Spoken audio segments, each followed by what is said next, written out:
Hi everyone, and welcome again to our Bible study on the book of Genesis. And last week we covered the first inward experience of Abraham. So, like we said, Abraham's history, um, his biography, is our autobiography, is our spiritual experience. So, prior to chapter 15, we saw Abraham had a lot of outward experiences, right? Experiencing the God who called him, living by faith for his provisions, which is um, his daily sustenance, food, even trusting in God for material possession, right? Then in 15, we see a turn that God told him that Abraham, the seed which will fulfill my purpose would come from your um, very own body. And Abraham believed God, and this faith in believing God that God would work something into him that will fulfill God's purpose was counted as righteousness.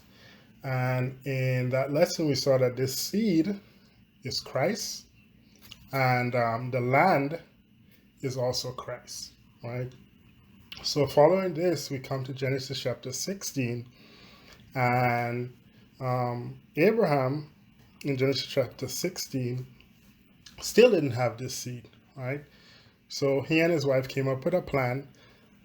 His wife told him, well, this seed will come from your own body, right? So, maybe I'm barren, so maybe if you take Hagar, my servant, who you received from Egypt, and through Hagar, maybe this seed would be the seed that will fulfill God's purpose, right? So Abraham did that, and Hagar conceived, bore a son. Um, this while Hagar was having the seed, she and Sarah had problems. So Sarah cast her away, and Jehovah told Hagar to name him Ishmael. And eventually, at the end of the book, we see that Abraham had this son Ishmael, right? And actually, God never appeared to Abraham in this entire chapter. In the first verse in chapter 17, we see God appeared to Abraham 13 years after, when he was 99 years old. So, because of this whole incident, Abraham spent 13 years without having God's presence, right?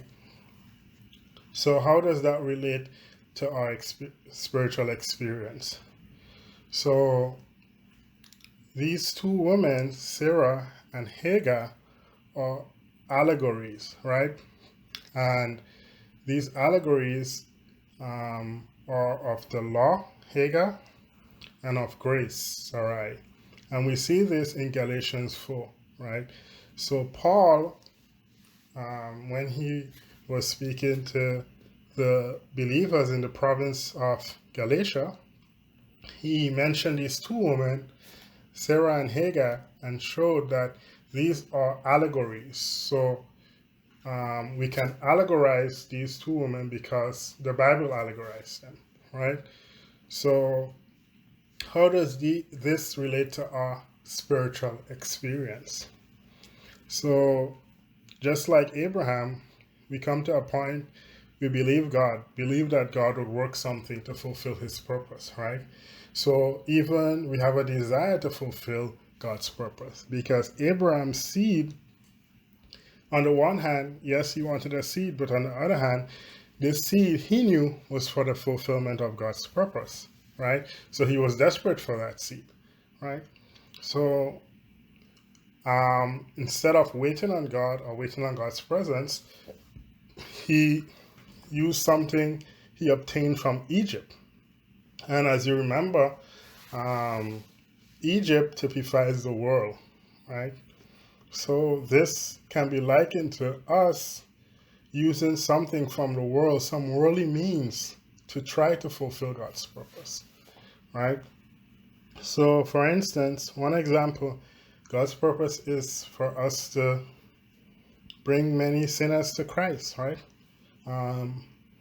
But we don't need to use worldly means, or we should not use worldly means to do that, or else you would be producing an Ishmael, right? An Ishmael, and we'll see that in God's eyes, Ishmael was not Abraham's son, right? Eventually, when we get to the offering of Isaac, Jehovah would tell Abraham, bring your son, your only son. And he was speaking about Isaac, right? So we need to be careful, even in our desire to do something for God, that we don't lose his presence, right? Abraham lost God's presence for 13 years because he used some worldly means to try to fulfill God's purpose, right? And this worldly means is equivalent to the law, right? And Sarai is equivalent to grace. Because eventually, when Isaac was produced through grace. He was a miracle child. They were in the 90s, late 90s, right? When God appeared to him. And actually, in Romans, you see he is the God who called not being as being, because when they had Isaac, it was impossible. So God really worked something into his being so that Abraham had nothing to boast about, right? Even with Ishmael, he could say, well, I did that, right? So the lesson here is God's purpose is for him to work something into us, right? To produce Christ, right? And we need to be careful that in whatever we do, in whatever circumstance, we don't lose the Lord's presence, right? So Hagar typifies worldly means and also even our self-made law. So we could come up with a self-made law like, from today onwards, I would not get angry at this particular person anymore. And maybe for a few days you can do it, and while doing it, you realize, yes, I'm successful, but somehow I feel I lost the Lord's presence. This is because instead of using your spirit or fulfilling it through grace, you're fulfilling it through the law, right? So the law came afterwards, right? And it was because of the weakness of man's flesh, but God's original intention was grace. And we see this in Paul's writing in Galatians 4. So today as believers, and this lesson is kind of difficult if for young believers to understand how do I fulfill God's purpose without doing anything in myself. So you do this by seeking the Lord, by calling, Lord, is this your will? Lord, is this your will for me to use this means to preach the gospel? Using things from Egypt, anything I obtained from the world, right? You could even pray, Lord, work yourself into me so that anything I do would be an Isaac, not an Ishmael, would be for the fulfillment of your purpose. So I will say this much. When we get into group, we would expound some more about these allegories of these two women. So down in the description below, you will find the reading material. So read the material, and then we'll have a discussion. Thank you.